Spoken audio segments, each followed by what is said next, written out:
What is going on, guys? This is Versatile Gaming with my review of Magi the Kingdom of Magic episode 20, and I'm so glad that this series is back after a week break. And this episode, it was a great way to come back.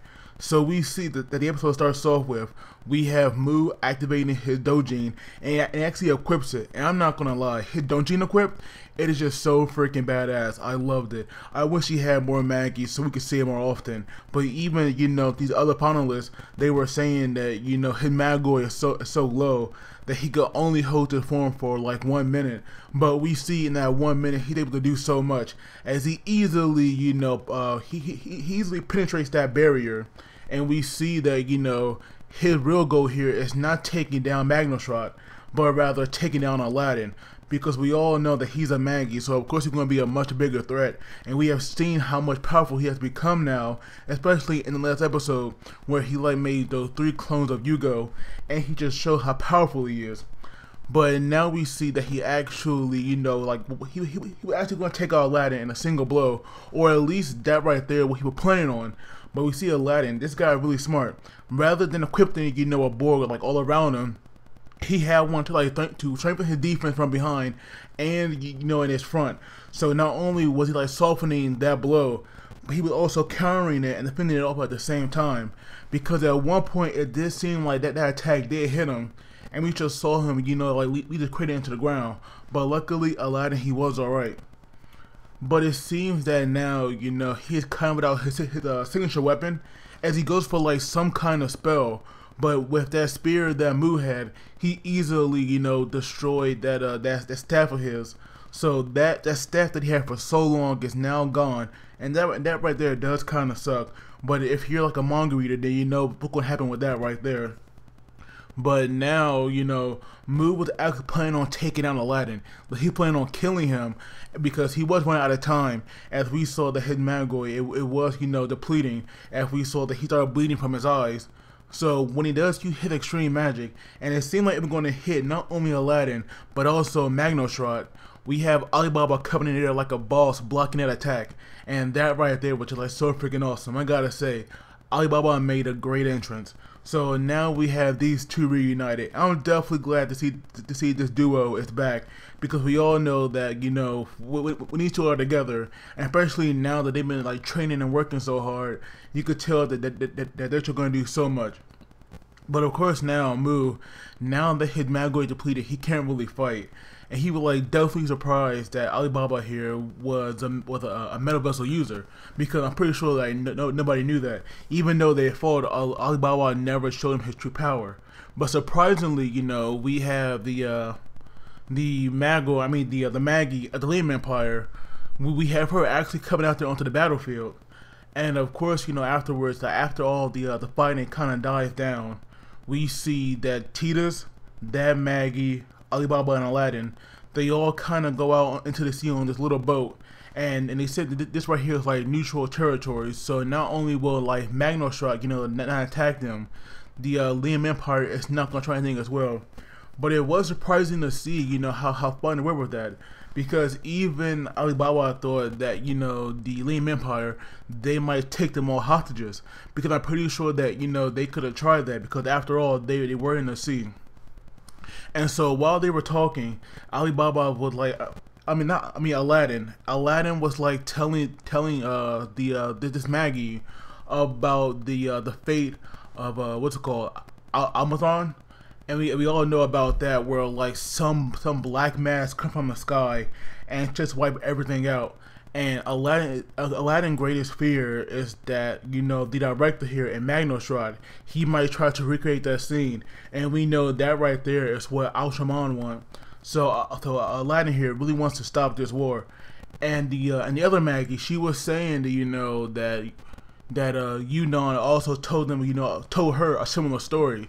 So clearly, if you heard it before and she's hearing it again, then this right here is definitely true. But she did still kind of doubt Aladdin. That right there was obvious. But I definitely missed the interaction between Alibaba and Aladdin, because it was just so funny how Alibaba here thought that Aladdin got taller, but we just saw that he was standing on his tippy toes. And the way that, you know, Alibaba reacted when Aladdin told him that he didn't change at all, it was just pretty freaking hilarious. But after Aladdin told this story, you could just tell that Alibaba really got serious for him for a moment. And, you know, like, it wasn't that he was mad that, you know, or that he thought that Aladdin wasn't insane with telling the story, but he was more upset at the fact that, you know, Aladdin kept the secret bottled in for so long, because this is the first time that he ever told it to somebody else. So, of course, you know, keeping something like that for so long, it definitely takes a toll.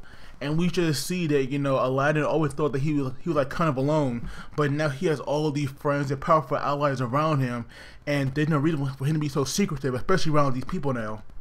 So it was definitely great to see that, you know, Aladdin has definitely come a long way as a character, but from being alone for like so long to now having all these friends and allies, it definitely shows the growth of the character as well. So that was I definitely like. But now we see that. Now we see that, you know, Magnus, they definitely took, you know, a pretty big loss. I believe it said that over 100, well, I should know that over 100 B class mages died, and like 68